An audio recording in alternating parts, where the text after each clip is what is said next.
Welcome to Team More Wine, sir, the Game of Thrones Guerillacast for Boomtron's Optionated. I'm Elena, with me is Rachel, and we're here today to talk about the latest episode. So crack open a bottle like we just did, and sit back and listen in while we ramble and curse our way through a dissection of the episode.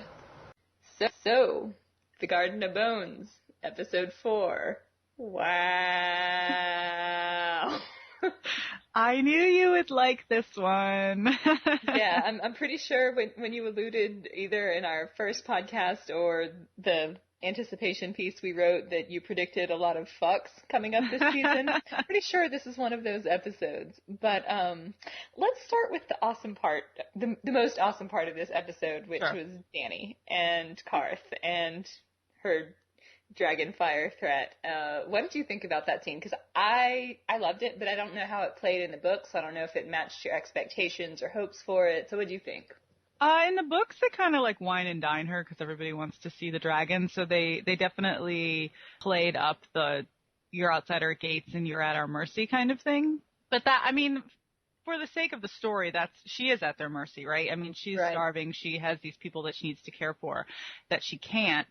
And all she has are these tiny little dragons. And kind of, it's really scary when you're reading from Dany's point of view because there's all these people and they all have money and power and everybody just wants the dragons. And it's like, oh, you know what? They could just take them. Like, what's keeping them from slitting her throat, slitting Jorah's throat, and taking those things? So it's nerve-wracking.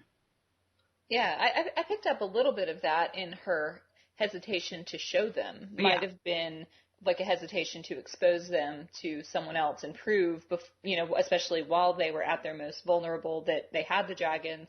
It might be a little bit harder to kill a group that's well-fed and rested and is now suspicious of everyone and everything around them. Right, and there's also something, I don't know if they're really making it as big of a deal in the show as it is in the books, but because you read the first book, being someone's guest is a big deal.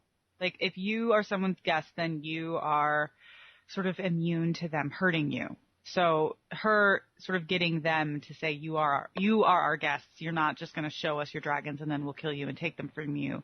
At least for Dany means like, they're relatively safe-ish. Mm-hmm. Yeah, I don't know how much they're really emphasizing that or how much they're assuming people watching the show pick up on it just because that was an idea, I think, in the medieval times as well, right. The sanctity of the guest-host relationship. And if you're someone's guest, you don't fuck over your host. And if if you have invited someone into your home and they are your guest, you don't fuck over them. It's kind of like the whole "my house is your house." They mean that very literally. Right. And and so now she owes them because she owes Zoro Zohan Daxos, who in the book is not a Summer Islander, but like, who cares? It was sort of awkward. He's like, I am a Summer Islander. And it's like, all right. I don't, personally, I always, imagine the people of Karth, to be like more Middle Eastern looking and not like a bunch of bald white people. Yeah. But whatever. I don't really care. I'm not one of those people that is gonna get all up in arms because somebody doesn't look the way that I think that they should. Like, I'm happy when they put more diversity into the cast. Mm-hmm. So I'm happy that he's a Summer Islander in that way.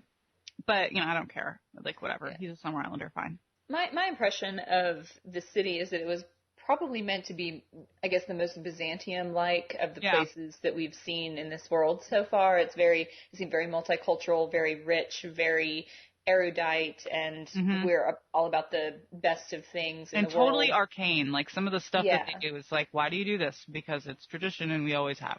Exactly. Yeah. And so in that sense, maybe it was a little bit whitewashed, but on the other hand, I don't know, maybe it's less politically correct these days to make them all Persians too. I don't know. So. I know, it's so hard. Yeah. But yeah, I was hoping that we would get a little bit more Dany, but fine, whatever. She's in the city. Yeah. Well, I think what we traded was some intrigue Dany for a moment of Dany getting to be a fucking badass. Yeah. Because, oh my God, that moment blew me away when she was just like, if you don't let us in, when my dragons are grown, we will lay waste to cities and destroy the world. And if you turn us away, we will burn you first. And I got chills. I'm getting chills just thinking about it. I'm like, oh my God. She delivered that line like amazingly. Like she was like shaking with anger. Like she could like barely get it out. She was so mad. Yeah. And it was funny because Jorah's like, wait, Khaleesi. And she's like, no. Nobody turns their fucking back on Khaleesi. You do not turn your back on Khaleesi. That's where that, like, you woke the dragon. That was. Oh my God, they did wake the dragon. And they have no idea how much experience that girl had in growing up with her fucking crazy brother about waking the dragon. Yeah. So, well, what I loved was that I couldn't figure out the motivation there at the end. If that Xanos, can I call him Xanos? Is that part of his name? Sure. Zaxos. What? Yeah. It's just gonna get worse the more derivations I try. It's Zaro. Zaro? Yeah. Okay. Thank you. I couldn't figure out if Zaro stepped in because he actually believed her, and he was like, wait, if she doesn't die, we're in a world of shit, or if he felt like the other guy was actually afraid of her, and he's like, what the fuck, it's a girl and 6 Dothraki and maybe some dragons, or maybe just a story, who's fucking afraid of that? I'm not going to be the asshole.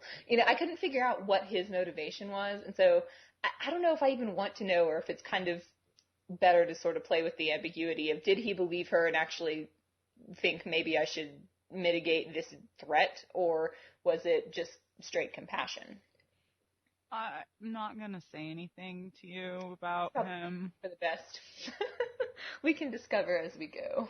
I mean, I think you can, if you think about, like, what Dany brings to the table. It may have just been a politically wise choice. Yeah, here's something, it doesn't hurt you to give this a chance, and it could reap, great benefits. I think is what he's going for.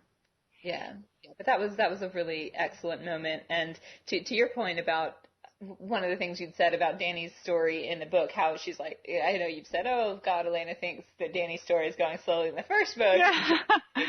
I actually I'm enjoying watching it unfold, probably because they are doing things like this to kind of punch it up and make it a little more dramatic. Yeah, exactly. It's not just her kind of sitting around.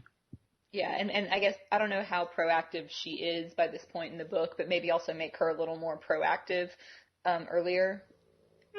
She's gaining savvy. I mean, she is becoming, them calling her the Mother of Dragons is like a big turning point for her, because that is really when she moves beyond just being a girl to a wife to a Khaleesi, and now she's something much, much larger, and she's starting to feel that responsibility. Yeah, she's not just the last Targaryen princess or, Khal Drogo's trophy wife. Right. So yes, I also liked the shout out when she was like, Quarth, and they were like, Karth, and I don't know if that was like a weird pet peeve from the writers. Like, I've never heard anyone say Quarth. So maybe there are people out there saying it incorrectly. I don't know, but I thought that was funny. I was like, are they trying to tell people to stop saying Quarth? Like, maybe? Because there's no U in it. It's like Q-A. So. Oh, I thought that it was spelled like Quarth, but, since they pronounced it Karth, I was like, why didn't she immediately just pronounce it and assume it was spelled like K-A or something? Well, I think we're also dealing with the idea that they're speaking a lot of different languages, and they're not doing that for us. It's like the Star Trek effect, right? Yeah, that's a really good point, actually. And I'm glad that they didn't bother making those people have weird accents, I guess. But yeah, it's hard enough. But on the other hand, you do kind of lose that sort of multicultural conflict. Right, where you just, that communication barrier. Well, I'm sure that Karth will be as multicultural as we hope for it to be. See, but let's go back to Westeros now. Yeah, so the one other new face we got this episode was the sort of battlefield medic after the Stark Lannister battle, and my first impression with her was Rob's looking at her like, that's who I want for my queen. Like, fuck that bitch that my mother promised me to. I want somebody who can hack a man's foot off and not cry about it, and then like chastise a fucking king about his strategy. That's what I want. Yeah. I don't know if that's true, but that's what I was projecting onto his face. You don't have to say, but if you want to say. Well, it is kind of a complicated issue because Una Chaplin, this character that she names herself anyway, which I'm calling Mumbles from Volantis, but I think her name is Talisi or Talisa or something like that. I was watching it in a bar, and as soon as she said her name, everybody looked at each other and said, "What did she say?" So I didn't realize she said her name ever. Yeah, right at the very end when she was sitting on the, and she like taps it and like she's moving away, and he's like, "What are you? Tell me your name," very. Aww. No, anyway, that character doesn't exist, so people are thinking that they're taking a couple of characters or one character from the book and merging it into another or redoing the entire character.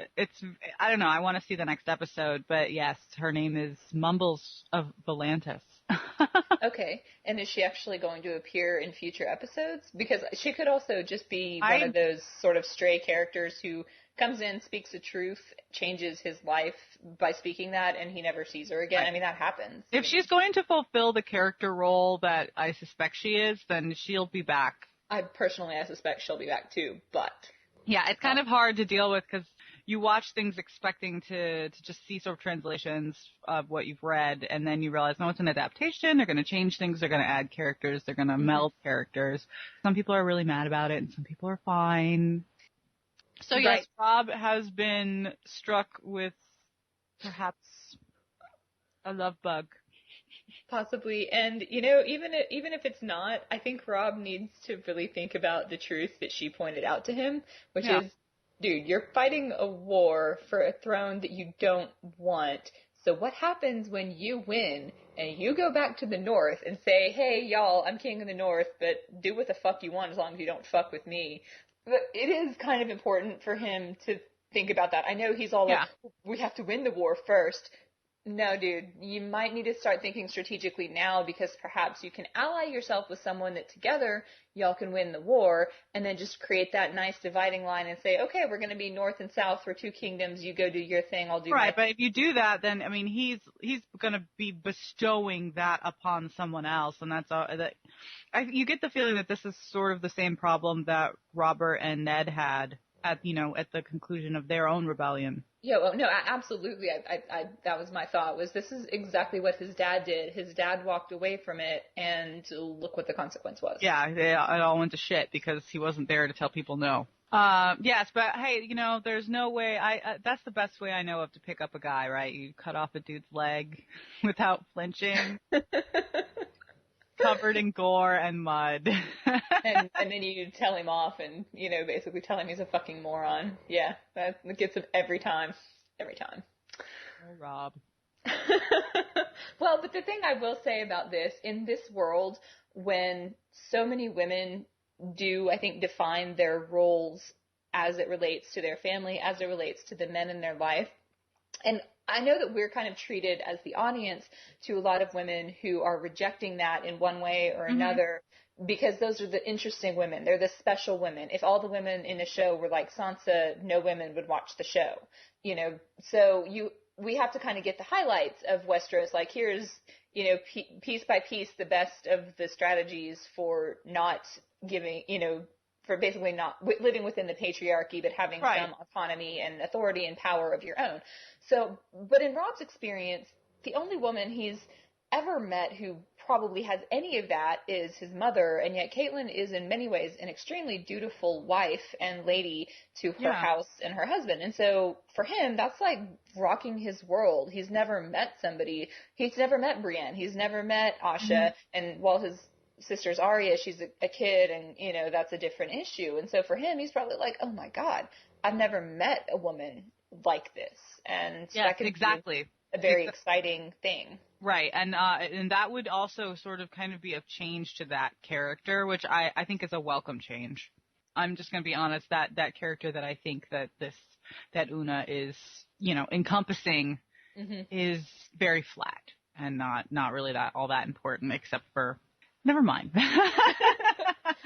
I don't know, it's funny because I have this theory that Mumbles is lying about her name and where she's from, but we'll see. Can't wait till if we get to see her again. But I don't know. I think it's funny that people are really hard. Like, everyone's rooting for Rob right now, I think.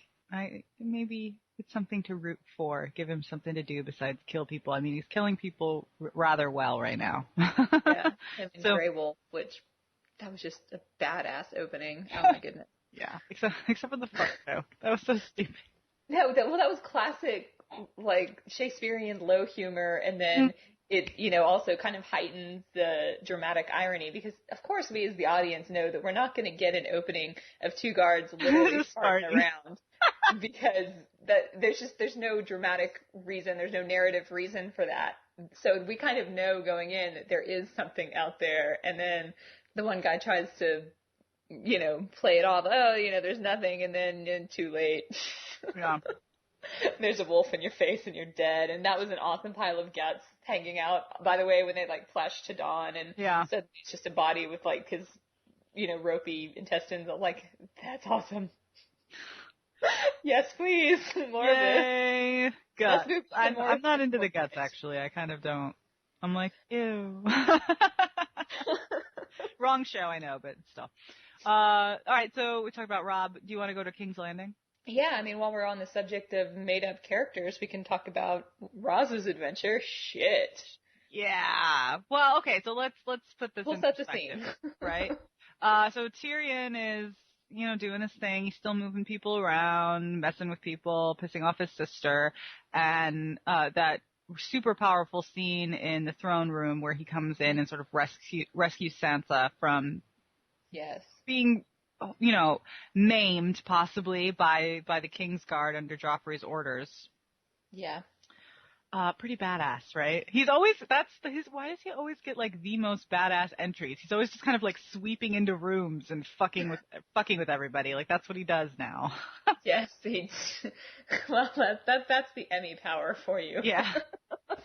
But no, that was a callback to the first time we meet Joffrey, which is where Tyrion slaps him in the face and basically calls his nephew a little shit. Mm-hmm. That's what I remember about Tyrion's relationship with Joffrey, is that Tyrion apparently is the only one who has the kind of authority in the family and the willingness to put his nephew in his place and be like, look, you're being a fucking dumbass.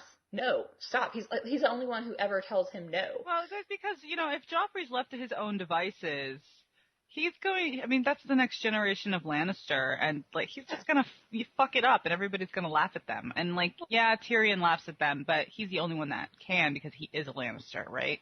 That's actually a really interesting point, because that's putting it on Tyrion's, family pride and his interest in the future of the family, whereas I tend to assume it's more just, a personal frustration with... Oh, I'm sure. The parenting style of the lame-ass parenting style of his siblings, who literally, let their kids have anything. Oh, you're so special. You're sunshine. You're going to be the king. You can do whatever you want. No. And he summed it up so beautifully and so powerfully. The Mad King got to do whatever he wanted. Did your Uncle Jamie ever tell you what happened to him? Yeah. Yep. Oh, burn. Yeah, well, he's just a little sociopath. So yeah, except that without that happening, we wouldn't have gotten that lovely little, sort of moment when the Hound comes and puts his dirty ass cloak on Sansa's shoulders, which is just kind of sweet and odd. Why would he do that? You don't think of him as a person.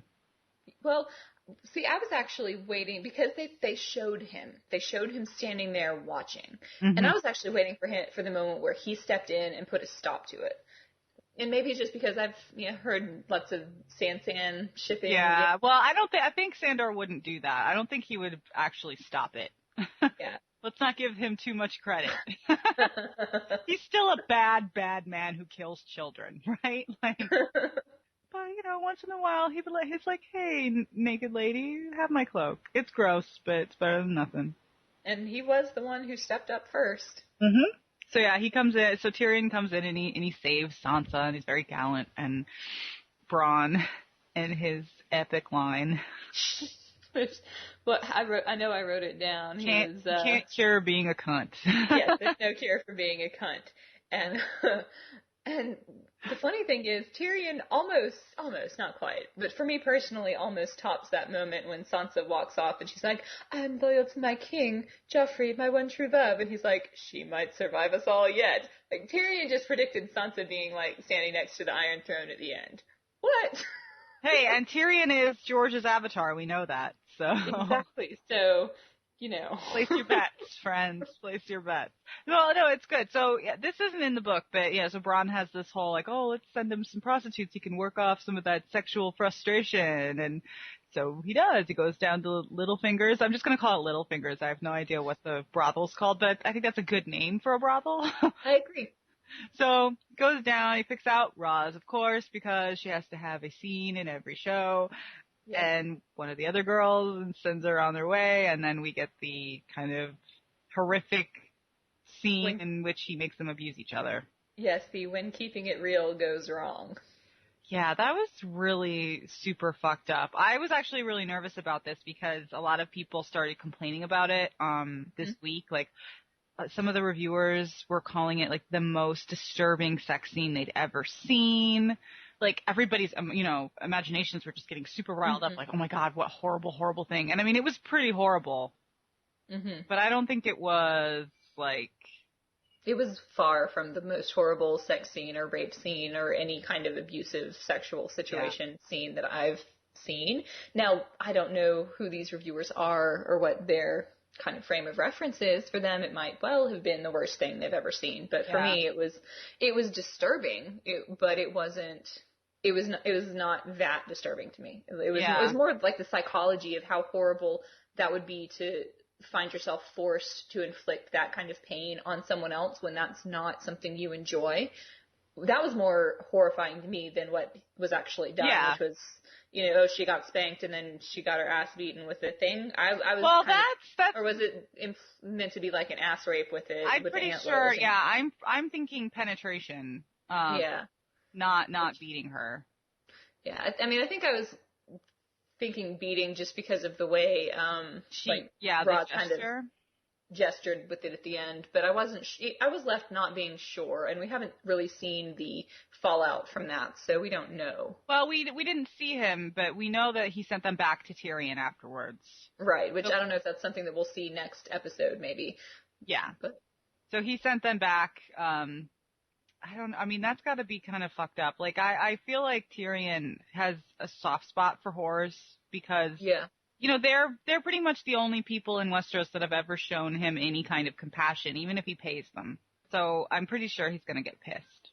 Well, they treat him fairly. They treat him like any other man. If he's got the money to pay, they're like, whatever. Right. And, no, I actually think that this was kind of a fascinating way for him to end up getting his nephew's true measure, and Joffrey wants him to know. I also think it's funny that of all the things his mother told him, the one that apparently stuck was, Joffrey, you're too good to go sticking your peen anywhere except your royal lady wife. Like, that's the lesson, that's the one lesson from Cersei, all her nattering at him over his 14 years of existence, that he actually learned. Yeah, I don't know. That's like an arguable thing, right? Because if you want to, like, the psychology of Joffrey, which you could probably do like a book on, like, is it because he's that he's too good for it, or is he kind of scared so he's turning it around, or is it because there's something that Tyrion picked out and he doesn't want to touch anything that could possibly, you know what I mean, like. Is he like a I only do virgins kind of like fucked up dude? Like, yeah, well, I did think just kind of, and I think that I don't know what Joffrey is supposed to look like as he gets a little bit older, and I know they aged them up for the show, but that guy, he's a very slender young man, and he looks very boyish, and I was looking at the kind of juxtaposition of Roz and the other girl, who were both very obviously experienced older women. Yeah. I kind of wondered why those two were the two that got picked. Those are the two that Tyrion picked. Right, those are the ones who appealed to Tyrion. I don't think he did a good job of figuring out what's going to appeal to Joffrey. Joffrey would want someone who could at least act young and innocent and scared. Yeah. And I'm sure Littlefinger has women who can do that, who maybe aren't actually that person but could pretend to be that person. Yeah, because it would be kind of horrible to send in like some young little... An actual kind of young virgin. But yeah, who wouldn't be able to defend herself against him. Like, right. Somebody, it definitely needs to be someone who's canny. Mm-hmm. But if you've got a 17-year-old whore who's been doing it since she was 13, she's got plenty of experience and she's going to be able to take care of herself. And at the same time, she would have kind of the right look and, I guess, age. You know, there wouldn't be the age difference because that might have been putting off too. He's just like, well, what the fuck am I supposed to do with these women? Right. Well, I'm the prince. I can't do anything wrong. They'll laugh at me. Yeah, right. And then like they'll go off and tell everyone, including Littlefinger. It's kind of not a good plan. And then there's also Tyrion. Tyrion is kind of opening himself up to his nephew, right? Because Joffrey could be like, why did you pick these girls? And then he could kind of be like, what are these the kind of girls that Tyrion picks? And then he'd be like, Tyrion hasn't picked anybody in a while. And it's like, I wonder why. And then it's like a little like, maybe you shouldn't even touch that. Maybe you should have just stayed away from it. Yeah, maybe. Especially because don't you know by this point that it was Joffrey, not the queen, sending people after the babies? I don't think your sister's the one you really need to be concerned about. Yeah, I mean, clearly there are people out there who will do what he tells them to do, even if it's a stupid idea. I don't know.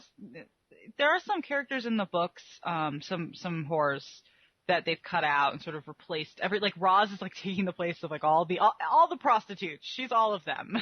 Yeah, well, obviously their clear goal is to show us the range and breadth of a whore's life in Winterfell. It's the character study of not Winterfell, excuse me, a Westeros whore. Yeah. So, all the experiences that any whore had in the entire book are going to be funneled through Roz so that we can see everything that a whore might possibly do. And then, Roz becomes the greatest prostitute that was ever alive because she, knows everyone. She's done everyone. She's been everywhere. She's suffered all the things. Yes, Roz is rapidly on her way to becoming the Inara Sera of Westeros. Yeah, exactly. She'll be a courtesan. By season 3, she'll be wandering around in the throne room. Yes. Bearing witness to the bumfuckery that's going on. Exactly. She'll be Whichever Madame king Pompadour. is in there, it's going to be some kind of fucked up shit. Because the only one who wouldn't have fucked up shit is Robb, and he's either going to be dead or back in Winterfell. So. Except that this is George Martin we're talking about, so never say never. Let me see. I think we needed to talk a little bit about Lancel as well. Oh yes, Lancel, the whole Lancel scene. Our mascot, Lancel! Did you like his jacket? I was like, damn, Lancel, that's a good jacket. Yeah, he's obviously been fucking Cersei right if she's showering that kind of gift upon him. I mean, he's gone from the poor trembling, more wine, page boy to strutting his shit like I'm OG Mac wannabe player, and then he makes the mistake of doing Cersei's bidding as soon as she tells him to, and it's the middle of the night. And I'm like, dude, you need to learn some courtly skills because that boy was like, I came right away, and you knew he was telling the truth. You're like, dude, you lie and say, you're right, Uncle Tyrion, Uncle Cousin Tyrion, you caught me, I stopped at a brothel. It's true. And the thing is you can't really properly punish him because, once again, he is a Lannister. Yeah.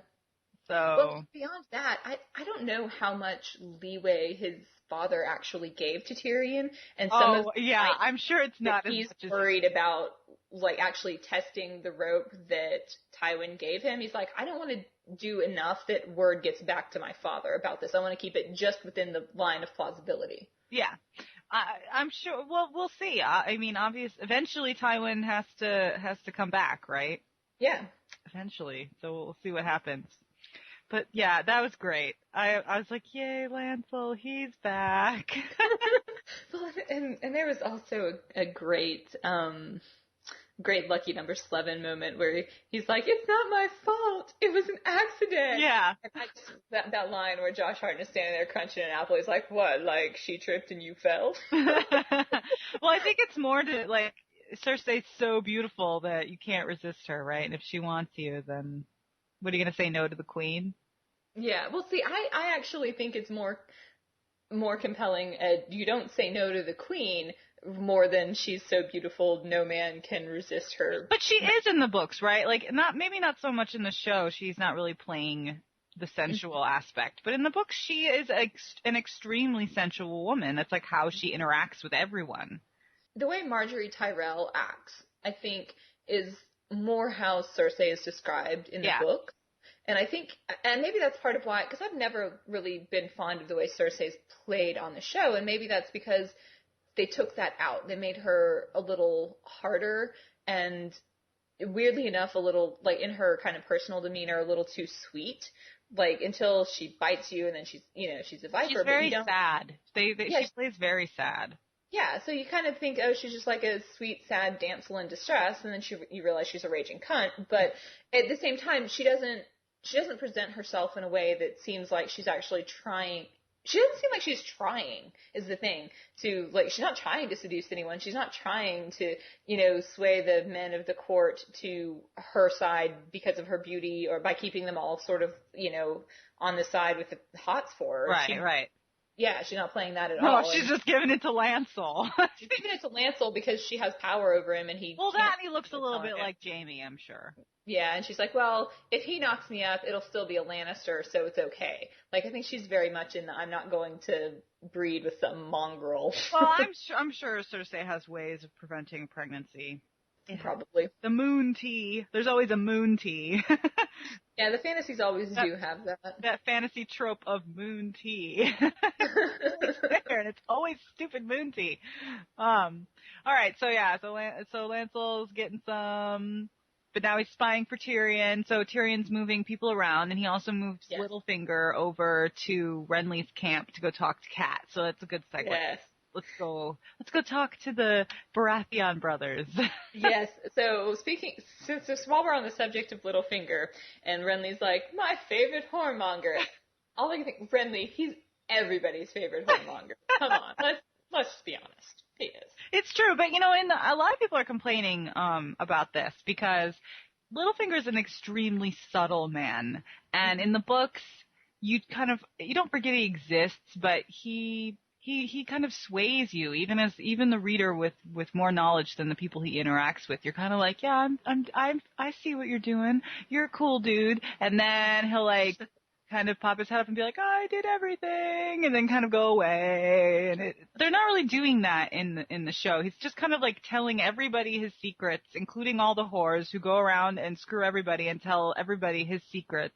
I feel like that's not a good plan if you're the master of secrets. Like, yeah, I do feel like they have maybe over-explained him and, as you say, sort of sacrificed the entire power of his character. Mm-hmm. Because if he's obvious about what he's doing and everyone knows his secrets, then I'm sorry, he would have been killed a long time ago. Yeah, I know. I mean, I think maybe it's because I don't want him to be too much like Varys, because Varys is actually the master of whisperers, and he's very kind of canny and has been around for a long time. But, I think Varys versus Littlefinger is like a serious... I think that's the true power struggle of this story, honestly. You're not wrong. You're not wrong. Well, they're the only two that have hesitated to try and actually take power. They're both content to be fiddling behind the scenes and therefore not a target, because no one knows the extent of... No one knows how many strings they have on their hands, like how many puppets they can make dance. Right. So no one really understands what kind of threat or what kind of... Except that it's like, oh no, go talk to Cat, and he'll be like, Cat, I used to love you. Here's your dead husband. Do you want a bone? What kind of plan is this, Littlefinger? What are you doing? Well, that's the thing about Littlefinger that I couldn't figure out from my brief time with him in the books, is if he actually still is in love with Catelyn, or if it was simply one of the defining moments of his life that he used to love her and couldn't have her. I really don't know. And with this, I think they're playing it like he still is. Like, he obviously jumps on Tyrion's bait. I can go see Catelyn? Okay. And, like the fact, why is that a good consolation prize? It's like, you're going to send me out to the camp of your enemy, and then they'll be like, hey, this guy's on the small council. Let's, arrest him. Well, yeah, exactly. And not to mention the fact that he had a significant hand in Ned's death, and you Yeah. think that, No, you I know, was just there. I was just there. you're like, dude, she's not gonna buy it. He's like, I mean, what could I have done? I was like, wow, you're pulling a Lancel right now. Like, Right? And he's all like, no, it was fate. And I'm like, no, Littlefinger, it wasn't fate. It was you. You did that.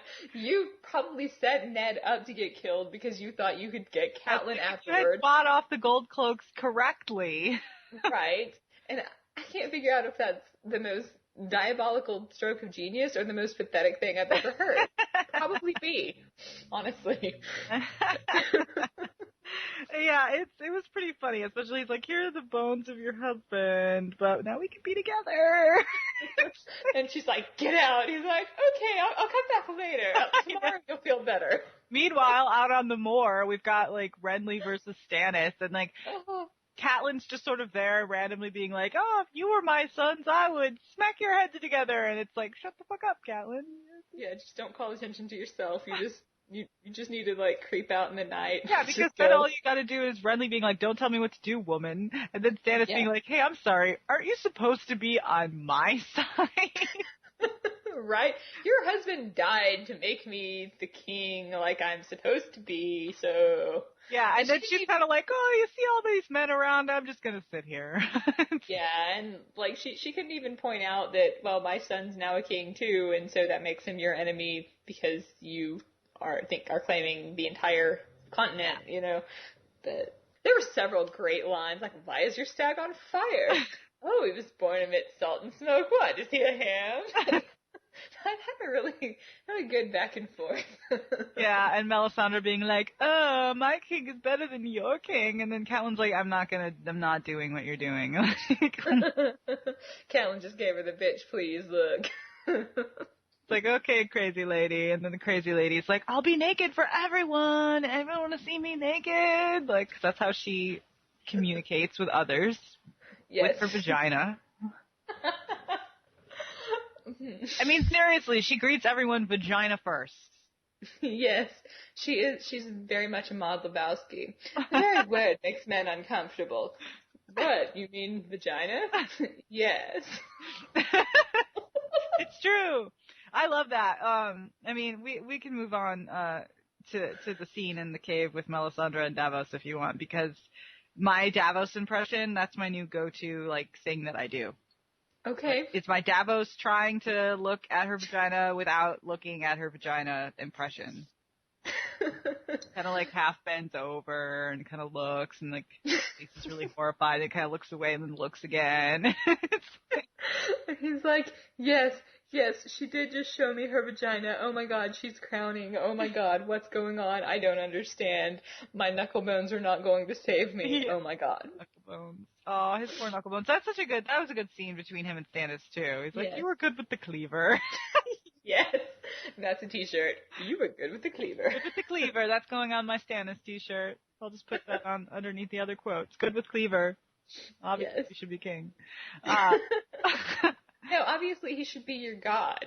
Come on, let's not sell this short here. Yes, he is the chosen one. He is R'hllor's chosen. Speaking of R'hllor's chosen, I guess Melisandre came through on that promise of a bastard son. Yeah, that was a fucking Bella baby. Like, we cannot escape the scourge. I appreciated Shadow Baby because Shadow Baby actually thought to like grab the ankles and pull itself out, you know, like no pushing required.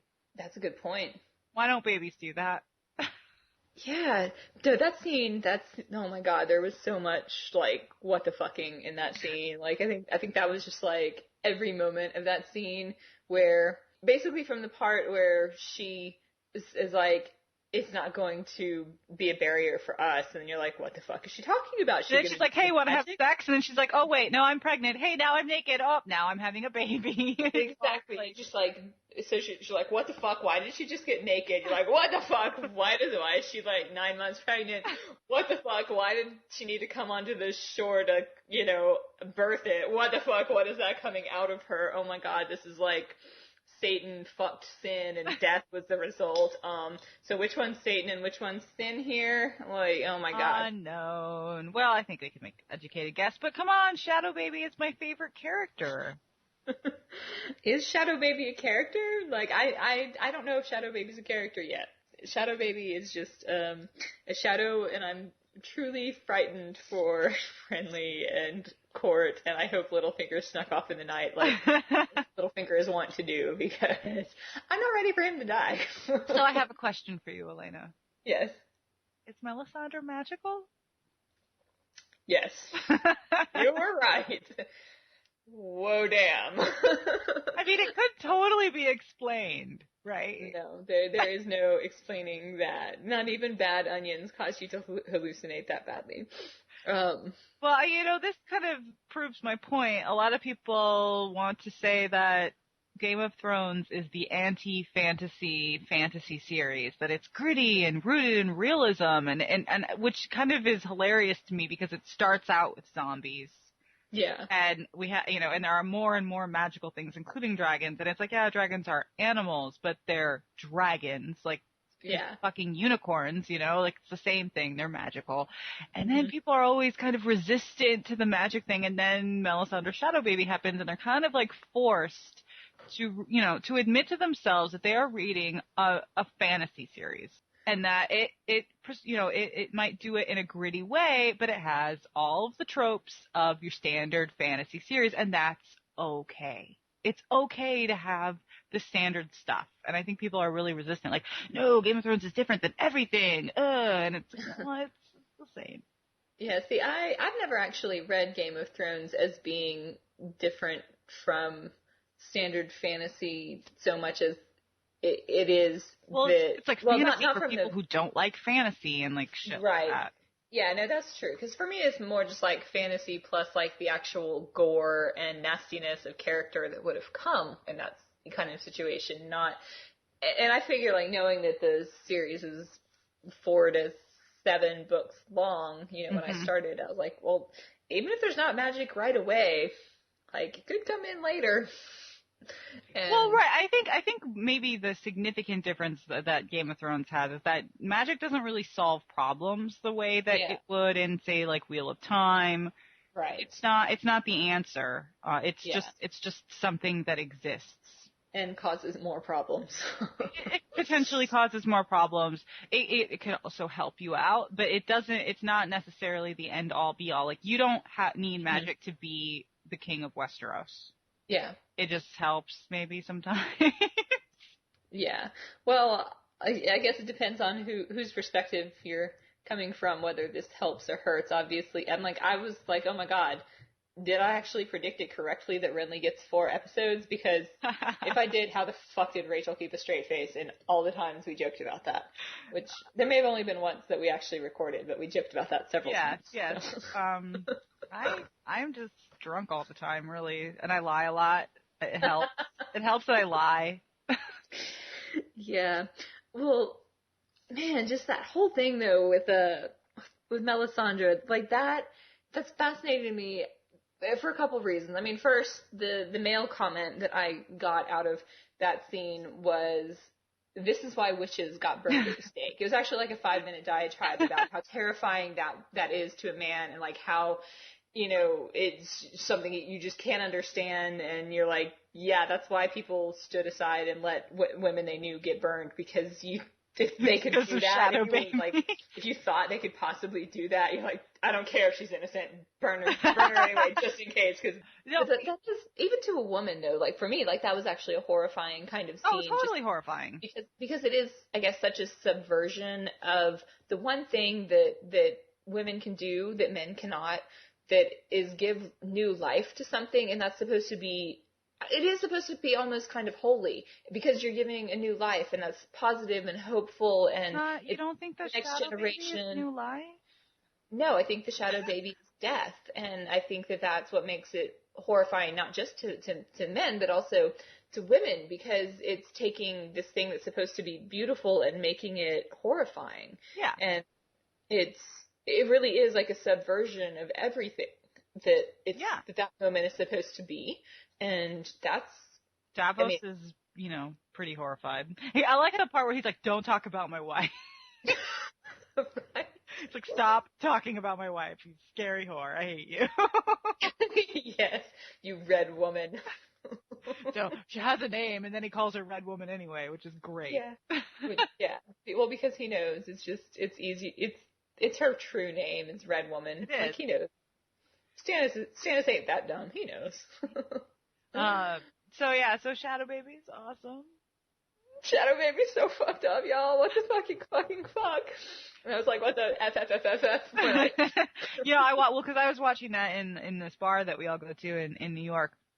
And it was great because you could see like half the bar was kind of like high-fiving each other like Shadow Babies, and they were giving out, and people had died, so they were giving out free Jello shots. We were all doing our Jello shots like Shadow Babies, and then there was like all the people who were like, what the fuck is happening?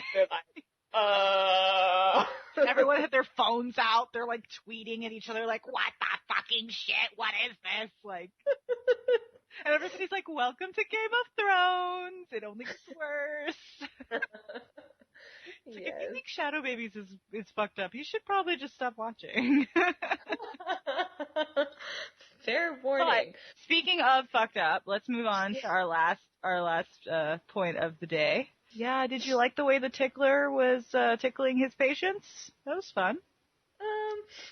Yeah, that was super fucked up. My initial reaction to that was I didn't really understand the tactical point of Torture Mountain. That was what I was calling Torture it. Mountain. That's wait. Are you calling Harrenhal Torture Mountain or the mountain Torture Mountain? Harrenhal Torture Mountain. Okay, because I was like Night on Bald Mountain, except this is Night on Torture Mountain. Yeah, and I was just like, what's the point of this place? Like, what are they trying? That's the shitty castle that Tyrion offered to Littlefinger. Is that what Tyrion offered to Littlefinger? Well, that's about what the Vale is worth. Yeah. Yeah, right. But you think that's why you're like, I don't know if that's such a good deal. You've seen Harrenhal, Littlefinger. You've seen it on a map, but have you seen it? He said it was cursed. It looks cursed. Oh my god. It looks like it looks cursed. Like I know that you made that you that was such a brilliant caption. Oh shit, we're going to Isengard. that was what I thought when they showed that. I'm like, oh my god, they did go to Isengard. Fuck up. This place sucks. It's true. Well, because he died like Boromir, and then they kind of got carried off, and I was like, oh, yeah. They're Pippin. Yes. And Hot Pie. Yeah, it'd be like if Sam had gotten kidnapped instead of going with Frodo. No, I feel like Hot Pie is more like one of the ponies they ride. Yeah, but poor old Bill. Yeah, it's Bill the Poor old Bill. Poor old Bill. But yeah, so we have the tickler torturing people, asking where the Brotherhood is. And I was like, the pertinent questions: who the fuck is the Brotherhood? Yeah. Have we about them? Who's the Brotherhood? I don't know. Who indeed, Elena? Who is the Brotherhood? I feel like there was something about a sisterhood earlier. The sisterhood was referring to the Silent Sisters. Those are the women that handle the dead. Okay. They handle the bodies and all that stuff. The women with like the little flags. Okay. Yeah, and I can picture them. Yeah, that is completely different than the Brotherhood. Okay. Yeah, as if the Brotherhood has come up before, I do not remember the context, and so I was just like, why the fuck are they asking about the Brotherhood? Is this a joke? And then you see that one guy just sitting there like grinning, eating his like shit while he's watching it, and I'm like, yeah, it's a joke.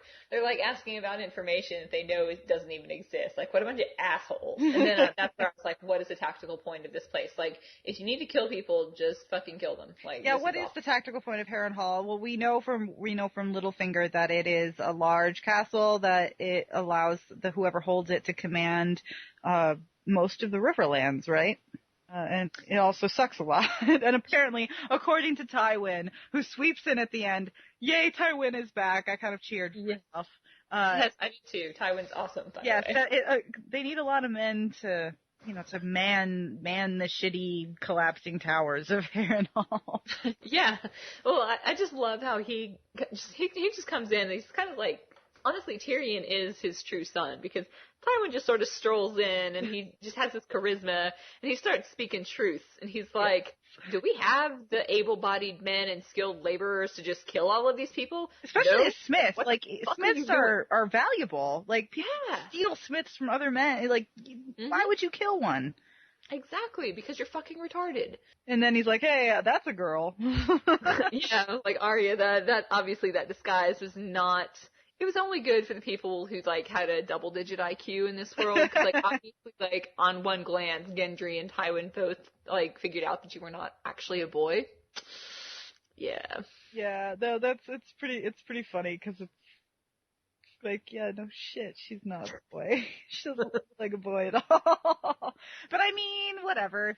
People see what they expect, so I mean, it's arguable that why. But Tywin definitely, knows it's a girl, and he's making her his new cupbearer. It did cross my mind to wonder. I'm like, I don't know if Tywin Lannister really knows what the Stark look is, but there was so much made about Arya having the Stark look. Like, she and Jon Snow are the two siblings that look like Starks, and she's the spitting image of her sister Lyanna, who, had the Stark look. Like, there's a lot made about that. I'm like, if Tywin knows what the Starks look like, he might figure out pretty quick who she is. Well, let's be clear. In the book, Tywin is not here at this point. There's the Mountain, and then there's some other people. They're sort of condensing. Okay. So like, maybe it's reasonable to think that he would have suspicions about her, but at this point he can't, because the original storyline doesn't support it. So in that case, it's just, as you kind of said in an email to me, that he's like, okay, there's a girl who's smart enough to dress up like a boy because it's safer. She's probably not going to spill as much wine on me as Hot Pie over there. So or pee on me. Or pee on me, exactly. She will not reek of urine once I'm getting that. But it's also good for her because, if she's going to be his cupbearer, that means that she's going to be around while important people are talking over her head. Yes, absolutely. So she'll be learning a lot. She'll be in a position where if somebody from her brother's camp comes in, she can kind of wave her hand and be like, save me! Exactly. And she'll be protected. What if she has an audience with Robb? That would be cool. Exactly. And she'll be somewhat protected as Tywin's kind of one of his personal assistants. Like, nobody's gonna fuck with her. Right, exactly. Because she can just be on an errand from him, so no one's gonna, beat her. Yeah, and a motherfucker like that, no one is going to. Like, he's one of those kind of, he doesn't even have to wave a sword around for you to know. No, are you kidding me? Guy guts deer with his bare hands. Any fucking lord who's like the richest lord in the kingdom that still guts his own deer just for fun, like, he's fucking badass.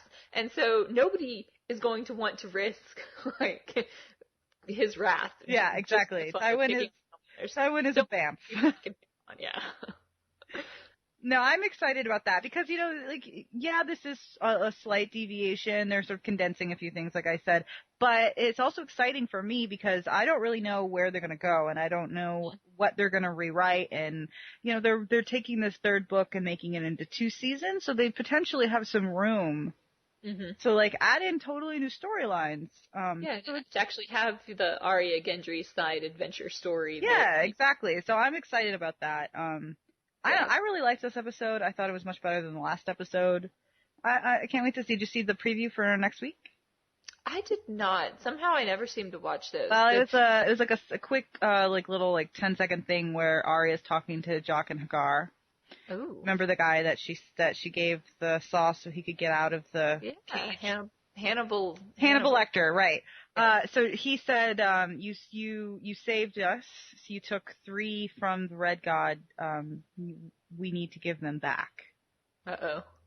And then she says, I tell you any name and you'll kill them. And then, dun dun dun. So that's awesome because with the whole Arya counting the names. Exactly. Her sort of new vengeance gig where she's like mini Batman, where she goes to bed every night saying everybody's names that she hates.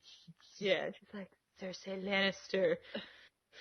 Yeah, I forget who else she hates. Ellen Payne, Cersei, Joffrey, Sir Ilyn, Cersei, Joffrey, the Mountain. Yeah. That's gonna be interesting.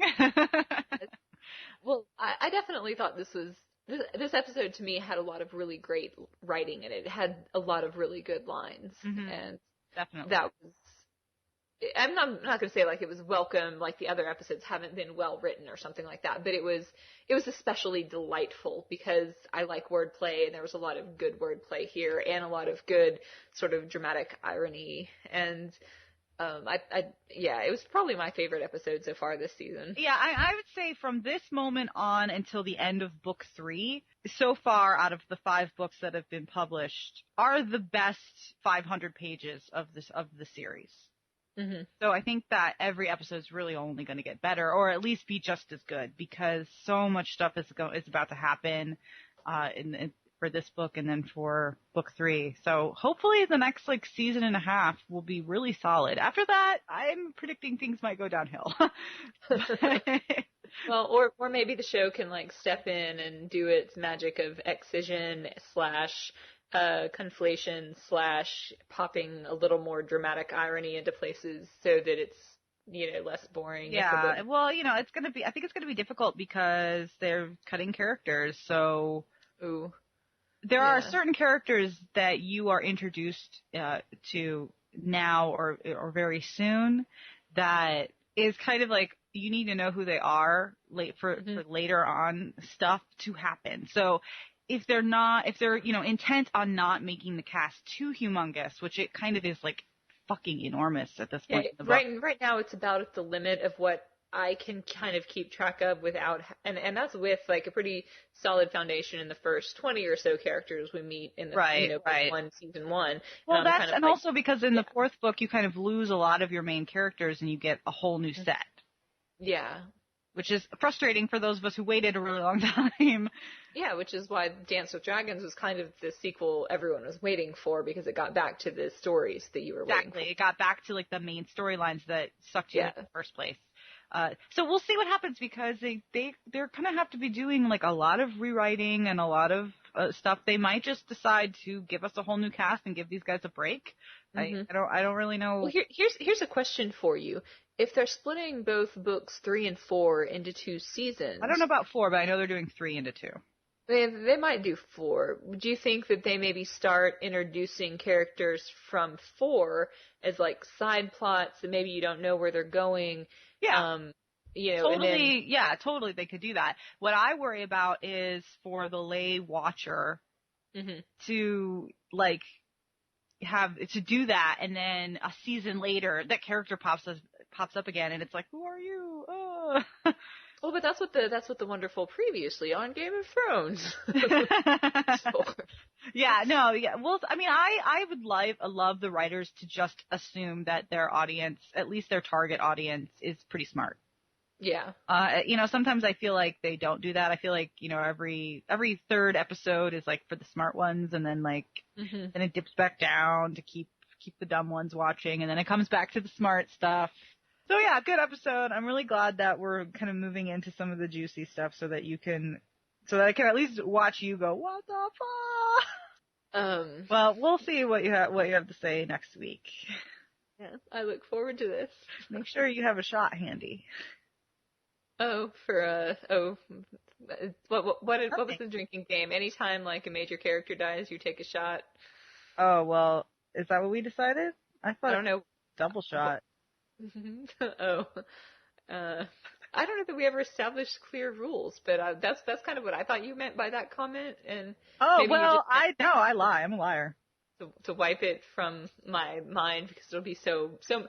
You can't say that. You can't say what the fuck that many times without wiping it clean. Okay. No, I think you're going to be really excited, because what's going to happen is like really exciting, and I think it's going to change stuff for you. Okay. Well, we'll see. We'll see. That wraps us up for this episode. Thanks for listening. Come back next week, and always remember to ask, more wine, sir?